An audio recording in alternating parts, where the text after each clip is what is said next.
Hello my dear student, welcome to बेटा our YouTube channel and application accounts by Hemal sir. बेटा आगे का next chapter जो हम करने वाले accounting for limited liability partnership. Sir limited liability partnership क्या होता है? सबसे पहले बता दूं सर, इसको बोला जाता है एलएलपी, लिमिटेड लाइबिलिटी पार्टनर। अगर आप ध्यान से यहाँ पर देखोगे तो ये रहा एल एलएलपी का मतलब क्या होता है? सपोज एग्जांपल के तौर पे मेरे को कंपनी खोलनी है। आपने सुना रहेगा sir Reliance industry, Tata industry, Infosys वगैरह सुना रहेगा आपने।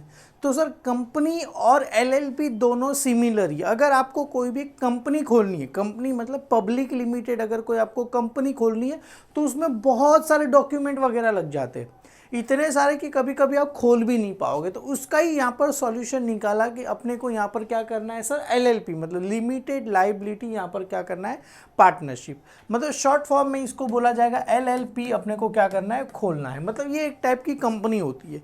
पर सर अगर हम कंपनी खोले और एलएलपी में डिफरेंस क्या है? बस एक ही डिफरेंस है, अगर आप कोई भी कंपनी खोलोगे तो आप मार्केट में क्या इशू करोगे, शेयर इशू करोगे, और बदले में आप क्या करोगे, पैसा रेज कर सकते हो। समझ में आ रहा है मैं क्या बोल रहा हूँ? अगर मैंने कंपनी खरीदी तो कंपनी आगे चल के मैं उसको लिस्टेड कर दूंगा। लिस्टेड मतलब स्टॉक मार्केट में उसको लिस्ट करूँगा, अपने जो भी वैल्यूएशन वगैरह के हिसाब से शेयर क्या करूँगा, खरीदूंगा। पर यहाँ पर हम मार्केट में कोई लिस्टेड भी नहीं होगा, कुछ शेयर भी, कुछ भी नहीं। जो भी अपना कैपिटल रहेगा खुद से ही अपने को क्या करना पड़ेगा, लगाना पड़ेगा। और दोनों, अगर एलएलपी और अगर कंपनी की बात करूँ मैं, तो दोनों में अगर सेम रेट है, कितना भी होगा आपको 30% क्या देना पड़ेगा, टैक्स देना पड़ेगा। अगर आप सोच रहे होगे सर मेरे को आगे चल के एलएलपी खोलना चाहिए, कंपनी खोलना चाहिए, तो मैं 110% बोलूँगा कि आप लोग बेटा कभी भी एलएलपी खोलना नहीं, कंपनी खोलना। क्योंकि आगे चल के लिस्टेड भी हो सकती है, आप मार्केट में शेयर भी इशू कर सकते हो। अगर आपने नॉर्मली लिमिटेड लाइबिलिटी पार्टनरशिप खोला, जाहिर सी बात है ये दोनों में सेम ही होता है, कंपनी अलग और पार्टनर अलग, दोनों का इंडिविजुअल क्या होता है बेटा, स्टेटस होता है। मतलब कंपनी और एलएलपी और जो पार्टनर होता है दोनों अलग अलग होता है, दोनों एक नहीं होते। जैसे मैंने बताया मुकेश अंबानी और रिलायंस इंडस्ट्री दोनों अलग अलग है, क्लियर है? तो सेम यहाँ पर भी ऐसे ही होता है। तो मेरी मानो तो आप कंपनी खोलना, पार्टनरशिप खोलना। क्योंकि मैंने खोला था, फिर पता चला जितना भी उस पर पैसा आ रहा है 30% टैक्स देना पड़ेगा, तो मैंने हाथ जोड़ा, भाई बंद कर दे, ये सब धंधा करना नहीं है। तो सबसे पहले बेटा पढ़ते फॉर्मेशन वगैरह क्या क्या, और मैंने खोला हुआ है तो इसके लिए मेरे को ज़्यादा आइडिया है बेटा इसके बारे में। Limited liability partnership enter the world wide recognised form of business organisation has been introduced in India by the way of Limited Liability Partnership Act 2008। कभी आया 2008, पर उसको लागू कभी कर दिया, the come effect on by the way in notification date कभी क्या, 31 मार्च 2000 क्या कर दिया, 9 से ये क्या होगा, इंडिया में एप्लीकेबल हो। आया भले 2008 में, पर एप्लीकेबल कभी हुआ, 31 मार्च 2019 से हुआ। और लिमिटेड लाइबिलिटी पार्टनर्स इज क्या लिखा है, popular known as LLP of combines the advantages of both the and partners in a क्या लिखा है, single form of organization in a limited liability partners are a partner is not a responsible liable for the any other partners in a misconduct और negligence. मतलब क्या होता है, suppose LLP और partnership, और तुम बोलोगे सर पार्टनरशिप और एलएलपी में क्या डिफरेंस? पार्टनरशिप में क्या होता है, सपोज ए बी सी 3 लोग हैं यहाँ पर, जरा अगर मैं आपको समझा सकूँ इसके नीचे यहाँ पर मैं जरा आपको समझा देता हूँ। अगर पार्टनरशिप की बात करें, किसकी बात कर रहा हूँ बेटा, पार्टनरशिप की बात कर रहा हूँ और एलएलपी की बात कर रहा हूँ। पार्टनरशिप में होता क्या है, जैसे 3 पार्टनर ए बी और सी, ये 3 पार्टनर है। तीनों पार्टनर में सपोज पकड़ के चलो सी क्या हो गया, इंसॉल्वेंट हो गया। सी क्या हो गया, इंसॉल्वेंट हो गया, मतलब ये सी इंसॉल्वेंट हो गया, तो इसका हिस्से का पैसा किसको पे करने का, ए और बी क्या करेंगे, मिल के क्या करेंगे, पे करेंगे। समझ में आ रहा हो बेटा मैं क्या बोल रहा हूँ? 3 लोग है A B C, C insolvent हो गया तो सी का है पैसा कौन पे करेगा, ए और बी क्या करेगा, मिल के पे करेगा, प्रॉफिट शेयरिंग रेशो पे। पर इसी जगह पे अगर अपने पास एलएलपी है, इसी जगह पे एलएलपी 3 पार्टनर ए बी और सी, तीनों पार्टनर अगर बाई चांस सी क्या होगा, इंसॉल्वेंट हो गया, सी इंसॉल्वेंट हो गया और सी का कुछ हो गया, तो ये 2 पार्टनर बोलेगा मेरे को कुछ लेना देना नहीं है, तुम जानो और सी जाने, मैं तो अपना कुछ लेना देना नहीं है। समझ में आ रहा है बेटा? यहाँ पर क्या होता है, पर्सनल असेट बेच के भी पैसा पे करना पड़ेगा। यहाँ पर क्या होगा, सी बोला, सी कंगाल होगा, सी के पास कुछ पैसे ही नहीं बचा, सी को पता चला और 150 करोड़ कर्ज है, तो सी क्या बोलेगा, मैं क्या करूँ? तो ए और बी बोलेगा भाई मेरे कुछ लेना देना नहीं है। क्यों? यहाँ पर दोनों क्या होते हैं, इंडिविजुअल होते हैं, पार्टनर्स और यहाँ पर जो भी फॉर्म होता है दोनों क्या होते हैं बेटा, इंडिविजुअल होता है। द डिफरेंस फ्रॉम द क्या लिखा है, unlimited partnership in the liability, all the partner है फॉर्म क्या लिखा है, limited liability for each individual protection with the क्या लिखा है, पार्टनरशिप सिमिलर दैट इज क्या लिखा है, शेयर। जान दो ये सब पढ़ने की मतलब सभी को समझ में आ गया ना बेटा, दोनों के बीच डिफरेंस क्या है, ये यहाँ पर है। Agreement schedule 1 limited liability partnership क्या लिखा है, manage as per the LLP agreement, however in the क्या लिखा है, absence of such agreement by the LLP would be क्या लिखा है, govern by the framework provides scheme schedule 1 of limited liability partnership 2008 में क्या किया, लागू किया। अभी इसके एडवांटेजेस, सबसे पहले मैंने ऊपर ही बताया, well known as accept by the business world wide, पूरे देश में लागू, पूरे ग्लोबली होता है। लो कॉस्ट ऑफ फॉर्मेशन, मैंने बोला कंपनी खोलने में नाक में पसीना आ जाएगा, ये आप इजीली खोल सकोगे, क्लियर है। इजी टू एस्टैब्लिश, इसको इजीली खोल सकोगे। Easy to manage and run, आराम से इसको run. No requirement any maximum capital contribution, इसमें कुछ ज़रूरत ही नहीं कैपिटल कितना लगा, जब कम लगाओगे तो भी चलेगा। No restriction of maximum number of partner, यहाँ पर ऐसा भी नहीं है कि तुम मैक्सिमम पता रहेगा आपको मैक्सिमम 7 होने चाहिए, मिनिमम 7 होने चाहिए, मैक्सिमम 200, यहाँ पर ऐसा कोई भी रिक्वायरमेंट नहीं है। समझ में आ रहा है बेटा, कितने भी हो सकते हैं, 100, 150, 1000, 2000, 2 लाख, 10 लाख, कितने भी चलेगा। LLP इधर क्या लिखा है, partners are distance from each other, जैसे मैंने बताया पार्टनर्स और LLP दोनों के बीच क्या होता है सर, डिस्टेंस होता है।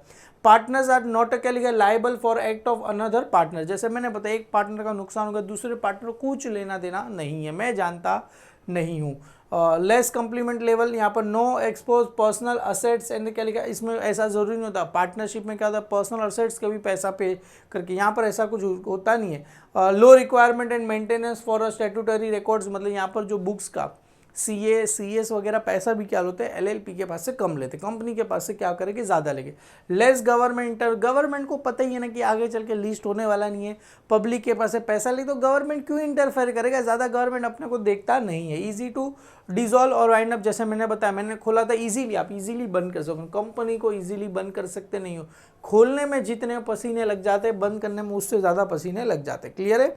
ये सारे है बेटा, अगर इसको बाद में देखता हूँ, पहले अगर इसके डिसएडवांटेजेस कहाँ गए हैं, डिसएडवांटेजेस, एडवांटेजेस, और इसका डिसएडवांटेजेस तो लिखा ही नहीं, कोई बात नहीं, 2 ही डिसएडवांटेजेस है। पहला क्या होता है बेटा, यहाँ पर हम पब्लिक के पास से क्या करते हैं, पैसा ले नहीं सकते, बस एक ही है कि हम मार्केट से पैसा ले सकते नहीं। अगर यहाँ पर बात करें, ये मैंने डिस्टिंग बिटवीन आपके लिए रखा है बेटा, बुक में दिया था, मैंने आपके लिए डाला है। Limited liability partners, LLP, private company और पब्लिक कंपनी। सबसे पहले ये 2008 में आया, 2013 और 1956 में आया, और 2013 और 1956 में आया। यहाँ पर LLB एग्रीमेंट होता है, यहाँ पर क्या होता है, memorandum of article of association, यहाँ पर भी सेम होता है। सबका उसको लॉ वगैरह कहाँ लिखे रहते हैं बेटा, मेमोरेंडम आर्टिकल ऑफ एसोसिएशन, यहाँ पर LLB एग्रीमेंट में लिखे रहते। नंबर ऑफ पार्टनर मिनिमम 2 चाहिए, मैक्सिमम कितने भी चाहिए। यहाँ पर क्या होता है, public private company minimum 2, maximum 20, यहाँ पर भी सेम होता है, मिनिमम 7 तो चाहिए और मैक्सिमम नो लिमिट। समझ में आ रहा है बेटा, LLP में मिनिमम 2 चाहिए, मैक्सिमम कितने भी चलेंगे। यहाँ पर मिनिमम 2 चाहिए, मैक्सिमम 200। यहाँ पर पब्लिक कंपनी में क्या होना चाहिए, मिनिमम 7 पार्टनर होने चाहिए, मैक्सिमम कितने भी चलेंगे, क्लियर है। लाइबिलिटी ऑफ पार्टनर्स, यहाँ पर क्या होता है, लिमिटेड होता है, यहाँ पर भी लिमिटेड, सब में लिमिटेड, क्योंकि दोनों अलग अलग होते हैं, क्लियर है। लीगल एंटिटी मतलब क्या होता है, यस कैन शू का मतलब होता है बेटा टेक अ लीगल एक्शन। यहाँ पर क्या होता है, लीगल एक्शन हो सकता है LLP के, मतलब अपने जो कंपनी हो उस पर लीगल एक्शन हो सकता है। यहाँ पर किस पे होगा सर, पार्टनरशिप पे होगा। यहाँ पर किस पे होगा, अपनी कंपनी के पास क्या होगा सर, लीगल एक्शन लोग ले सकते हैं, हालांकि कुछ गलत काम किया तो केस भी हो सकता है, क्लियर है। नीड टू अपॉइंट की मैनेजर, या तो आप उसको बोल सकते हैं सेक्रेटरी की, यहाँ पर ज़रूरत नहीं है। यहाँ पर हाँ नॉट एक्सेप्ट, मतलब यहाँ पर ज़रूरत नहीं है, पर कभी कभी कर भी सकते हैं, यहाँ पर कंपलसरी करना पड़ेगा, क्लियर है बेटा। ये सारी चीज़ें बेटा आपको अलग ही जस्ट नॉलेज पर्पस के लिए मैंने यहाँ पर दिया। एक और डिस्टिंग बिटवीन दिया है, LLP और पार्टनरशिप फॉर्म का मैंने यहाँ पर दिया। जैसे पार्टनर्स की बात करें, यहाँ पर 2 होता है, मैक्सिमम कितने पार्टनर होने चाहिए सर, 20 पार्टनरशिप में होने चाहिए, यहाँ पर कुछ भी नहीं है। LLP एग्रीमेंट, यहाँ पर पार्टनरशिप डीड। लाइबिलिटी क्या होती है सर, यहाँ पर लिमिटेड होती है, यहाँ पर अनलिमिटेड, जैसे मैंने बताया कुछ भी करो दूसरे पार्टनर को भी पे करना पड़ेगा, क्लियर है बेटा। यहाँ पर क्या होता है, लीगल एक्शन कंपनी की, यहाँ पर कुछ भी लीगल एक्शन नहीं होता, क्लियर है, पार्टनर्स के नाम पे होता है, क्लियर है। और यहाँ पर दोनों को कुछ देने की ज़रूरत नहीं है, सारी चीज़ें यहाँ पर की है। अभी एग्रीमेंट वगैरह जो भी मैंने बताया, एग्रीमेंट में क्या क्या होता है, जैसे शेड्यूल 1 होता है, शेड्यूल ऑल द, ये सब सारे आपको डॉक्यूमेंट चाहिए। क्लियर है बेटा? अभी डॉक्यूमेंट आगे आ गया, एडिशनल कॉज वगैरह ये सब हालांकि दिया इसके लिए क्योंकि बच्चा पढ़ सके। अभी फॉर्मेशन खोलना रहेगा तो सबसे पहले पार्टनर्स चाहिए, कितना पैसा लगा रहे वो चाहिए, फिर कौन से पार्टनर, जो मेन कौन सा पार्टनर है, डेजिग्नेशन पार्टनर चाहिए, पेन आईडी मतलब पार्टनर्स आइडेंटिटी नंबर मतलब पेन कार्ड नंबर चाहिए, डिजिटल सिग्नेचर चाहिए, एलएलपी नेम चाहिए, एलएलपी एग्रीमेंट चाहिए, उसका रजिस्टर ऑफिस कहाँ पर है, वो सारी चीज़ चाहिए। जो मैंने खोला है तो मेरे को पता है भाई बहुत ताम जाम लगते हैं, पर खुल जाता है। और अगर ये सारी चीज़ें अगर आपको अपनी पार्टनरशिप है उसको एलएलपी में कैसे कन्वर्ट करना है, सारी चीज़ें यहाँ पर दिखी गई। सबसे पहले आपको पता रहेगा डिजिटल सिग्नेचर, जो बच्चा आगे सीए वगैरह किए रहेगा उसको पता ही रहेगा डीवाईसी वगैरह क्या क्या चाहिए। अभी मेन चीज़ें अभी अपने को क्या क्या बनाना रहेगा, स्टेटमेंट ऑफ यहाँ पर असेट्स एंड लाइबिलिटी रहेगा, और सेकंड यहाँ पर होगा sir income statement, income and expenditure account. Sir income में सबसे पहले क्या था, इनकम कैसे मिलेगा, नेट टर्नओवर सेल्स, उसमें से क्या सर सेल्स में से सेल्स रिटर्न माइनस करें, तो सभी को पता है, तो नेट टर्नओवर मिल जाएगा। अदर इनकम जो भी रहेगा, कमीशन रिसीव होगा, interest receive, discount receive, dividend, वो सबको ऐड करके फिर यहाँ पर आएगा इंक्रीज इन डिक्रीजिंग स्टॉक। अगर स्टॉक जो भी रहेगा वो इंक्रीज डिक्रीज होगा वो यहाँ पर आपको क्या हो जाएगा, आ जाएगा। क्लियर है? तो यहाँ पर जो भी मिलेगा अपने को क्या मिलेगा, टोटल इनकम यहाँ पर मिलेगा। इंक्रीज इन डिक्रीजिंग में क्या होगा सर, क्लोजिंग स्टॉक में से ओपनिंग स्टॉक को क्या करके रखना है, माइनस करना है, या तो ओपनिंग स्टॉक में से क्लोजिंग स्टॉक को क्या करके रखना है, माइनस करना, तो इंक्रीजिंग डिक्रीजिंग स्टॉक ये आपको मिल जाएगा।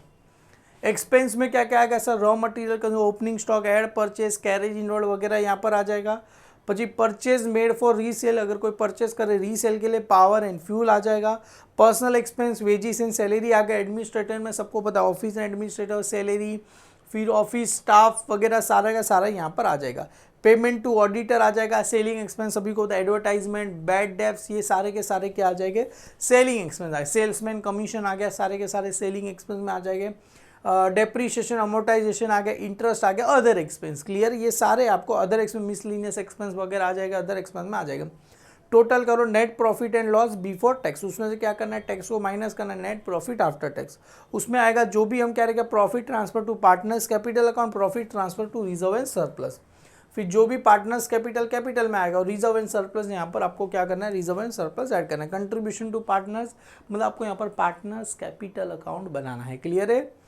फिर यहाँ पर लाइबिलिटीज़ वगैरह में secured loan, unsecured loan, short term borrowing, creditor या तो ट्रेड पेबल लिखो तो भी चलेगा, एडवांस फ्रॉम कस्टमर आएगा तो भी ट्रेड पेबल में आ जाएगा। अदर लाइबिलिटी और प्रोविजन फॉर टैक्सेशन वगैरह यहाँ पर है। क्लियर है?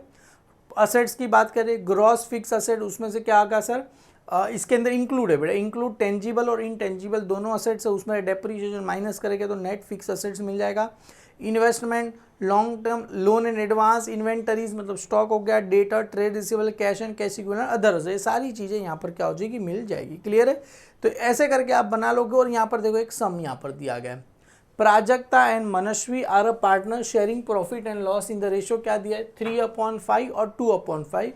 ऑन 1 अप्रैल 2007 दे एडमिटेड, कौन यहाँ पर होता है बेटा, ये ऋषि का एडमिट हो रही है, मतलब कौन सा समय, एडमिशन का समय। क्लियर है? इनटू द पार्टनरशिप गिव, और उसका रेशो क्या दिया है, 1/6 और कितना पैसा लेके आ रही है, 2 लाख रुपए लेके आ रही है कैश। उसमें से 75,000 किसका है बेटा, contribute to the payment of goodwill, goodwill का पैसा है। क्लियर है बेटा? ये सारी चीज़ें जैसे यहाँ पर आएगा कैश पेड बाय द ऋषि का ऑन 1 अप्रैल 2000, कैसे क्या करना है सम में आपको करा दूंगा। क्लियर है? ऐसे यहाँ पर सम है बेटा, इसके आगे सेकेंड वाला भी सम देखो सेम ही है बेटा, जैसे यहाँ पर ये सारी चीज़ें यहाँ पर हमने दी गई। थर्ड सम भी देखो, सम सिंपल है। पहला सम थोड़ा मैंने जानबूझ के बड़ा लिखा है क्योंकि उसके अंदर सब कुछ कवर हो रहा है।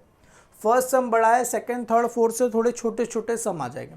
बस आपको करना एक ही है बेटा, ये जो फॉर्मेट है बेटा एक बार बुक में लिख लेना, इसकी पीडीएफ तो मैंने दे ही दिया है बेटा, ये सम एक बार आप देख लेना। बस ये जो फॉर्मेट यहाँ से लिख लेना, और ये वाला फॉर्मेट आप चाहिए तो यहाँ पर स्क्रीनशॉट वगैरह ले सकते हो। असेट्स एंड लाइबिलिटी का एक बार फॉर्मेट यहाँ से लिख लेना, फिर ये एक फॉर्मेट लिख दो, बस बाकी सारी चीज़ें मेरे पे छोड़ दो, मैं आपको एकदम टन टनाटन करा दूंगा। क्लियर है? बहुत ही सिंपल चैप्टर है, इजीली आपको आ जाएगा। ठीक है, मिलते हैं बेटा नेक्स्ट लेक्चर में, वहाँ पर क्वेश्चन नंबर 1 करेंगे, आपको इजीली समझ में आ जाएगा, कोई भी ज़्यादा झंझट मारने की ज़रूरत नहीं है। Bye bye, thank you so much.